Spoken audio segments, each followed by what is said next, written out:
ನಮಸ್ಕಾರ ಸ್ನೇಹಿತರೆ, Jana Sena T V ಕರ್ನಾಟಕಕ್ಕೆ ಆತ್ಮೀಯ ಸ್ವಾಗತ. ದಕ್ಷಿಣ ಕರ್ನಾಟಕದ ಜೀವನಾಡಿಯಾಗಿರುವ ಕೃಷ್ಣರಾಜಸಾಗರ ಅಥವಾ KRS ಡ್ಯಾಮ್ನಲ್ಲಿ 124.80 ಅಡಿಯಿಂದ ನೀರು ಕೇವಲ 100 ಅಡಿಗೆ ಕುಸಿದಿದೆ.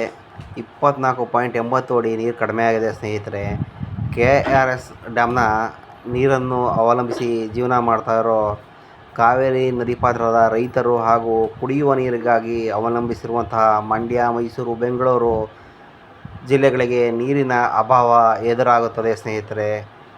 ತುಂಬ ಕಷ್ಟದಂತಹ ಪರಿಸ್ಥಿತಿ ನಿರ್ಮಾಣವಾಗಿದೆ. ಬಿರು ಬೇಸಿಗೆ ಇದ್ದು ಕುಡಿಯುವ ನೀರಿಗೆ ತಾತ್ಪರ್ಯ ಉಂಟಾಗುತ್ತದೆ ಸ್ನೇಹಿತರೆ.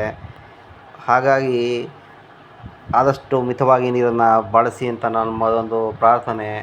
ವಿಡಿಯೋ ನೋಡ್ತಾರ ಎಲ್ಲ ಸ್ನೇಹಿತರು ಈ ವಿಡಿಯೋಗೆ ಒಂದು ಲೈಕ್ ಕೊಟ್ಟು ಶೇರ್ ಮಾಡಿ, ಸಬ್ಸ್ಕ್ರೈಬ್ ಮಾಡೋದು ಮರಿಬೇಡಿ. ಹಾಗೆ ನೀರನ್ನ ಆದಷ್ಟು ಉಳಿಸಿ ಅಂತ ಕೇಳ್ಕೊಳ್ತಾ ಇದ್ದೇವೆ. ನೀರು ಕರ್ನಾಟಕದ ಅತ್ಯಮೂಲ್ಯವಾದ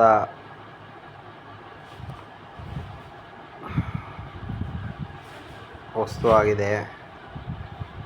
ಕೃಷ್ಣರಾಜಸಾಗರ ಸುಂದರವಾಗಿದೆ, ಆದರೆ ನೀರಿಲ್ಲದೇ ಇರೋದ್ರಿಂದ ಈಗ ಪ್ರವಾಸಿಗರು ಭೇಟಿ ನೀಡೋದಕ್ಕೂ ಸಹ ಸಾಧ್ಯ ಆಗೋದಿಲ್ಲ. ನೋಡಿ, ಸಂಪೂರ್ಣವಾಗಿ ಒಣಗಿದೆ. ಜೈ ಹಿಂದ್, ಜೈ ಕರ್ನಾಟಕ ಮಾತೆ.